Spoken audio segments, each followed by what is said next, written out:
పాతాళం నోరు తెరిచి భక్తిహీనుల కొరకు ఎదురు చూస్తుంది. దానికి ఆకలి తీరదు. యేసు ప్రభు నమ్ముకోకపోతే నువ్వే ఆహారం పాతాళానికి. యేసు ప్రభువులు స్థిరంగా లేకపోతే మనమే ఆహారం అని వాక్యం తెలియచేస్తూ ఉంది.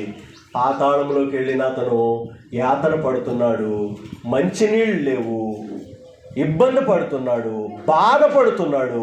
అలాంటి స్థితిలోకి వెళ్ళాడు. దేవుడు అంటున్నాడు, ప్రశ్న వేస్తున్నాడు. యాతాము అనే ఒక వ్యక్తి ద్వారా దేవుడు కీర్తన రాయిస్తూ ఏమంటున్నాడంటే, పాతాళము యొక్క వశము కాకుండా తప్పించుకునేవాడు ఎవడు ఉన్నాడా? ఉండాలంటే ఏం చేయాలి? పాతాళం యొక్క వశం కాకుండా ఉండాలంటే ప్రకటన గ్రంథం 20వ అధ్యాయము 15వ వాక్యం. ప్రకటన గ్రంథం 20:15 చదవండి.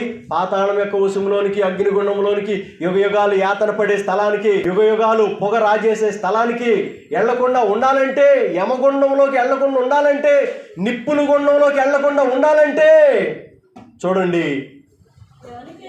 ఎవని పేరైనను జీవగ్రంథమందు వ్రాయబడినట్టు కనబడని ఎడల వాడు అగ్నిగుండములో పడవేయబడును. ఎవని పేరైనను జీవగ్రంథమందు వ్రాయబడినట్టు కనబడని ఎడల అట్టివాడు ఎక్కడేసేస్తారంటండి? అగ్నిలో కూల్ డ్రింక్స్ ఉంటాయా? ఏమండి ఏసీ ఉంటుందా? ఏమండి వర్షం ఉంటుందా? ఇంత ధనవంతుడు పాతాళంలోకి వెళ్ళాడు, ఇంకా అగ్నిగుండంలోకి వెళ్తాడు ఇంకా ముందుకెళ్తే. చూడండి, అట్టివాడు అగ్నిగుండంలో పడవేయబడును. రేపొద్దున్న జీవగ్రంథమందు మన పేరు లేకపోతే ఆ పరుగు వేరు. అగ్నిగుండంలో నెమ్మది ఉండదంటండి. పళ్ళు కొరుకుట. హాస్పిటల్లో పేషెంట్ బాధ తట్టుకోలేక పళ్ళు నూరేస్తాడు తెలుసండి. పళ్ళు నూరేస్తాడు, కటకట కటకట కటకట నూరేస్తాడు. ఏంటంటే ఆడు బాధ అలాంటిది. ఆడు ఏం చేస్తాడు? ఊరి ఇక్కడ ఈ బాధే తట్టుకోలేకపోతే రేపు పొద్దున్న అక్కడేం బాధ తట్టుకుంటాడు?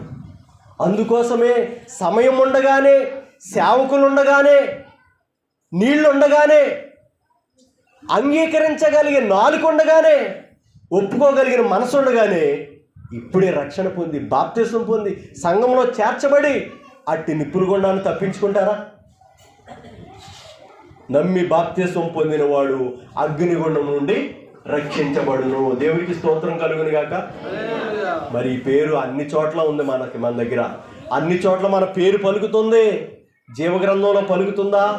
ఒకసారి మనం పరీక్షించుకుందాం. ప్రియమైన వాళ్ళ సంఘంలో ఎందుకు చేర్చబడ్డామంటే బాప్తిసం పొందాలి, ఆయన శరీరం తినాలి, ఆయన రక్తం త్రాగాలి, ఆయన స్తుతించాలి, పరిచయం చేయాలి, సేవకులకు తోడుగా ఉండాలి, ఇంటి పక్క వాళ్ళని ప్రార్థనకి తీసుకురావాలి. ఇలాంటివి అన్నీ చేసి దేవుని రాకడ కొరకు ఎదురు చూడాలి. దేవునికి స్తోత్రం కలుగును గాక. దేవునికి మహిమ కలుగును గాక. ప్రియమైన వాళ్ళారా, చూడండి, మొదటి వాక్యాన్ని ఏం చదువుకున్నామండి మనం? దేవుని భక్తుల యొక్క మరణం విలువగలది. ఎందుకు విలువగలదో తెలుసండి?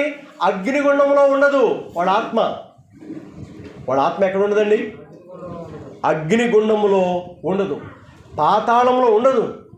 వారి ఆత్మ దేవుని ఆధీనంలో ఉంటుంది. అందుకోసమే వారి మరణము విలువైనది. దేవునికి స్తోత్రం కలుగును గాక. మరి బాప్తిసం ఎంతమంది బాప్తిసం పొందారు? ఎంతమంది బాప్తిసం పొందారండి? ఒకడు, ఇద్దరు, ముగ్గురు, నలుగురు, కొంతమంది. మిగతా వాళ్ళ పరిస్థితి ఏమిటి? లేదు రేపు అని అనుకుంటే లండన్ వెళ్ళిపోతున్నారు నిన్నగాక మొన్న.